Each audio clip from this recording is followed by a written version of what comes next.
দর্শক আসলে এখানে দেখতে পাচ্ছেন উত্তেজিত যে দর্শক রয়েছে তারা কিন্তু নিয়ে ফেলেছে ইতিমধ্যে যে এখানে তুফান সিনেমা দেখতে গিয়ে মধুমিতা হলে ভাঙচুর করলেন বিক্ষুব্ধ দর্শক।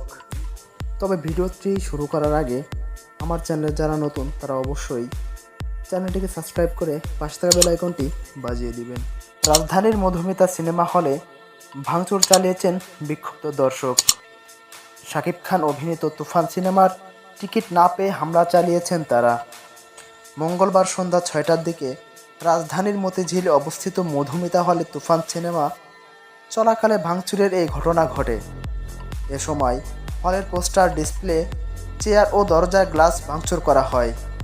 অনেক দর্শকের অভিযোগ, কাউন্টারে নির্ধারিত দামে টিকিট বিক্রি না করে হলের বাইরে অতিরিক্ত দামে অবৈধভাবে টিকিট বিক্রি করা হচ্ছে।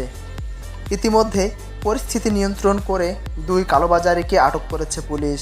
রাজধানীর মধুমিতা হলে সরজমিনে গিয়ে দেখা গেছে বেশ কয়েকজন দর্শক একত্র হয়ে হলের অভ্যন্তরে ঢুকে তাণ্ডব শুরু করে। সময় লাথি দিয়ে হলের দরজা ভাঙেন কয়েকজন উত্তেজিত দর্শক। ঢিল ছুঁড়ে ভাঙা হয় দরজার গ্লাস, ছিঁড়ে ফেলা হয় দেয়ালে সাঁটানো পোস্টার, ভেঙে ফেলা হয় পোস্টার বোর্ড। এ সময় তুফান সিনেমা দেখতে আসা দর্শকেরা অভিযোগ করেন, অনেক দিন ধরেই মধুমিতা সিনেমা হলে টিকিট কালোবাজারি হয়ে আসছিল। গতকাল সোমবার তুফান সিনেমার মুক্তি হওয়ার পরপরই টিকিট বিক্রি হয়ে যায়।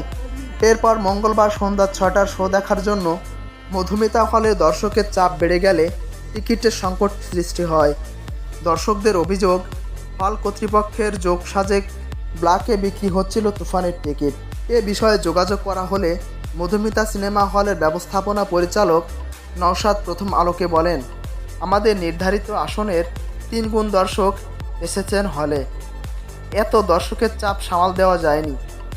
তিনি কয়েকজন ইউটিউবার দর্শকদের মারমুখী হতে উস্কানি দিচ্ছেন বলে অভিযোগ করেন। ভিডিওটি ভালো লাগলে অবশ্যই নিচে থাকা সাবস্ক্রাইব বাটনে ক্লিক করে পাশে থাকা বেল আইকনটি বাজিয়ে দিবেন।